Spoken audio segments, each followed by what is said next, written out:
Good morning बच्चों।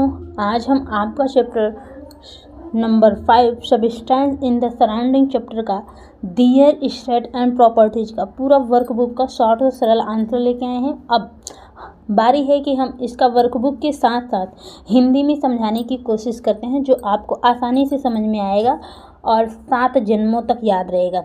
चलिए हम बताते हैं कि बच्चों, क्या तुम जानते हो कि हमारे आसपास की हर चीज़ किसी न किसी रूप में पदार्थ है? हाँ बिल्कुल, तुम जिस टेबल पर लिखते हो और आप जिस पानी को पीते हो और जिस हवा में आप सांस लेते हो, ये सब चीज़ें पदार्थ हैं। ठीक है, आपके पास जितनी भी चीज़ें हैं, जिस वातावरण में आप रह रहे हो, सारी चीज़ें पदार्थ हैं। चाहे वो हवा है या पानी है या धरती है या मिट्टी है, सारी चीज़ें सारी क्या हैं? पदार्थ हैं। अब आप जिस किताब में वर्कबुक में भर रहे हो या जिस किताब से भर रहे हो, वो बताओ वो क्या है? उसका शेप और साइज बदलता है? नहीं। चाहे इसे टेबल पर रख दीजिए या बैग में डाल लीजिए, ये हमेशा एक जैसी रहेगी। इसे ही ठोस कहते हैं। ठीक है, ये ठोस पदार्थ हैं। इसका एग्जाम्पल है किताब, पत्थर, पेंसिल। अब द्रव यानी कि लिक्विड, ठीक है, ये ठोस को सॉलिड बोलते हैं इंग्लिश में, और लिक्विड को पढ़ते हैं हम, इसको द्रव बोलते हैं। गिलास में पानी डालिए, आप लोग रोज़ पीते होंगे गिलास में पानी डाल के, उसको फिर बोतल में डालिए, फिर कटोरी में डालिए।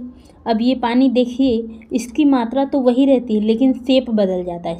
जिस आकार के बर्तन में डालेंगे उसका शेप उस आकार का हो जाएगा। ठीक है, और उसका मतलब हमेशा शेप लिक्विड का क्या होता है? बदलता रहता है। ठीक है, तो इस जो शेप बदलता है इसे ही कहते हैं द्रव्य पदार्थ। उदाहरण के लिए द्रव्य क्या क्या है बताती हूँ मैं। पानी है, दूध है, तेल।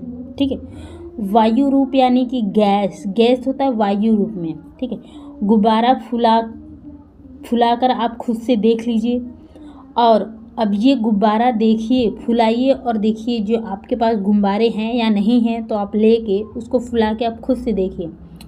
जब इसमें आप हवा भरते हैं तो ये क्या होता है? फैल जाता है, मतलब गुब्बारा बड़ा होता है।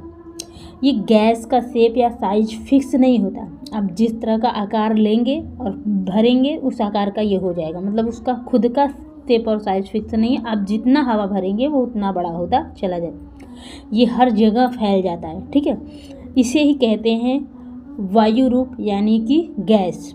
उदाहरण है हवा, ऑक्सीजन, भाप। ठीक है, जिस चीज़ में हम भरते हैं उस रूप में वो हो जाता है, मतलब उसका खुद का कोई भी शेप फिक्स नहीं है।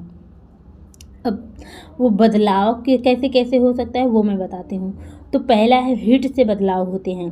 अब बर्फ़ का टुकड़ा आपके पास है तो आप बर्फ़ को गर्म करो, और या तो उसको पिघला कर पानी बन जाती है। जब हम उसको पिघलाते हैं ना, आप गर्म करो और उसको देखो, वो पिघल कर पानी बन जाएगी बर्फ़। पानी को उबालोगे तो वो भाप बन जाती है। आपने उबाला होगा, गैस पे रखती है मम्मी, कभी कभी दूध हो या पानी हो जल जाता है, वो भाप बन के उड़ जाता है, और थोड़ा थोड़ा अंदर नीचे मतलब दूध रहेगा तो थोड़ा थोड़ा लग जाता है, और पानी रहता है तो एकदम जल जाता है। ठीक है, वो भाप बन के क्या होता है? उड़ जाता है। और भाप को ठंडा करेंगे तो फिर से वो पानी बन जाता है। जब भाप ऊपर पतीली में लगी रहती है और उसको जब पतीली का ढक्कन में लगी रहती है और उसको जब हम नीचे निकालते हैं तो वो पानी गिर के नीचे गिरता है। अब ये समझ गए होंगे पदार्थ एक रूप से दूसरे रूप में बदल सकते हैं। तो बच्चों, आज हमने सीखा है ठोस, द्रव और वायु रूप, यानी कि सॉलिड, लिक्विड और गैस। याद रखो, किताब ठोस है, पानी द्रव है और हवा गैस है। अब ये समझ गए हैं तो साइंस अब तुम्हें आसान और मज़ेदार लगेगी।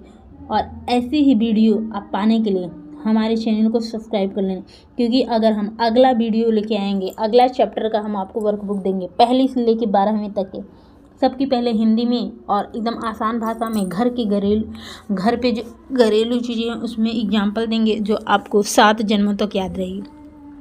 तो पहली से लेके 12वीं तक के आपको अगर हिंदी ट्रांसलेशन और समझना है एक्सप्लेनेशन करके, तो आप हमें कमेंट में ज़रूर बताना। और जिसका वर्कबुक हो, चाहे मैथ हो चाहे इंग्लिश हो, अगर आपको नहीं आ रहा है तो कमेंट में उसका नाम ज़रूर कमेंट करना, मैं अगली वीडियो में बना दूँगी। तब तक के लिए टेक केयर, बाय बाय।